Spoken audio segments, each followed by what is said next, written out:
درود و وقت بخیر.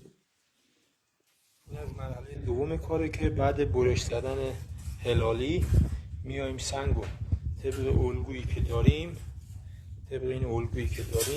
البته خب باید حساب کتاب کنید و با عدد پی اینو در بیارید که ببینید چه تعدادی میخوره. محاسباتی که ما انجام دادیم 8 تا 4.5 سانتی خورده و بابت این هلالی هم همونطور.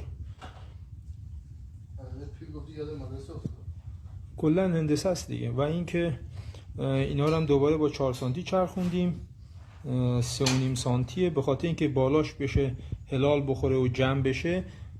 نیم سانت از هر کدوم کم میکنیم که اینا به صورت هلالی میاد به هم وصل میشه. ممنون از همراهیتون. بفرستیم تحته های چشم، بفرستیم تحته های اینستا، شاید به درد کسی خورد.